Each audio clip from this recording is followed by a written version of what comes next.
어제는 션 스트릭랜드의 코치인 에릭 닉식이 에리얼 헤러니 쇼에 나와 션의 지난 UFC312 퍼포먼스에 대해 실망했다는 얘기와 함께 본인은 세계 챔피언들을 코치하고 싶다. 만약 돈을 버는 게 목표라면 본인에게 말해줬으면 한다며 챔피언이 목표가 아니라면 더 이상 코칭을 하고 싶지 않다는 의사를 내비치기도 했는데요. 이 인터뷰가 화제가 되자 션 스트릭랜드가 영상으로 반응했습니다. 한번 보시죠. Alright, you guys keep tagging me about this whole Eric thing, and goddamn it, because I like Eric. He's a friend of mine, and he's going to continue to be a friend of mine. Will he probably be in my corner? Probably not. We have so many great guys at Extreme, Nate, Ray Cepho. We have so many savages that I would love to corner me. But, you know, man, that entire fight camp was just a struggle. Like, it was a fucking struggle. And, guys, we all have excuses as to why we didn't win or why we won and we shouldn't have won. We all fucking have excuses, and they don't fucking matter.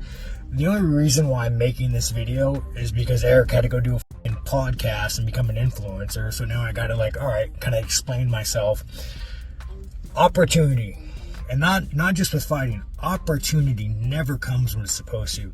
It doesn't matter what the circumstances, what the situation is. You will never wake up and say, no, today is the perfect day for opportunity. It will come at the worst time. It will come at the worst time. And how many times it comes and you raise your hand and you say, you know what, like, I'm fucking ready. A lot of times you fail. A lot of the times you fail. But a lot of times you don't fail. And it's like, you must say yes. This is not an excuse, but that entire camp was just a struggle of I'm good. Knowing you're not good. I was in Colombia like 8 weeks out, 7 weeks out, and getting stem cells on a broken bone. Again, bone healed fine, not an excuse. It just kind of weighs in the back of your head. I was training with that Ritter guy, the submission guy, and he hit me with a whizzer. It was already broken. And dude, I thought my arm snapped. It's like, I got to go to Colombia. Like, this is fucked.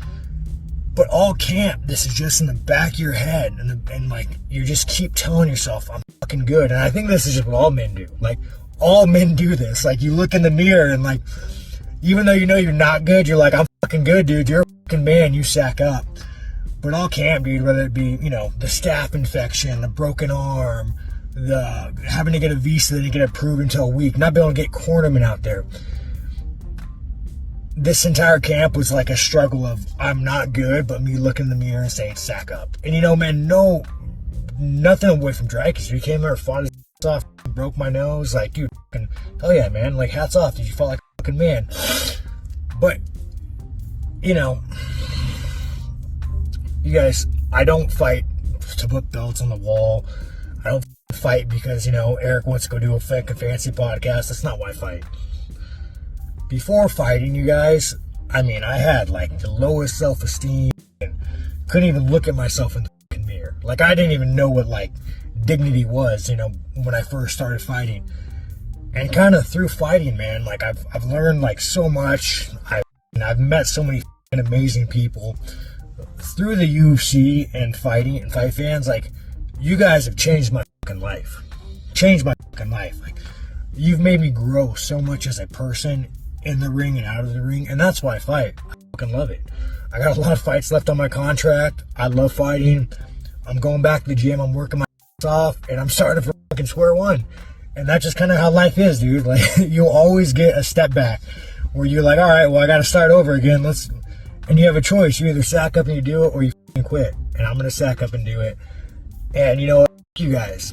I broke my nose like fucking 3 times in that round. And every single time, I didn't quit. I didn't go sit on the stool and say, hey, my nose is broken, I can't fight. I adjusted every fucking time.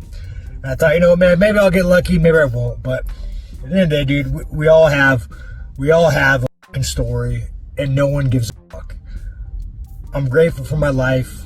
I love my job. I love my fans. I support you guys just as much as you support me.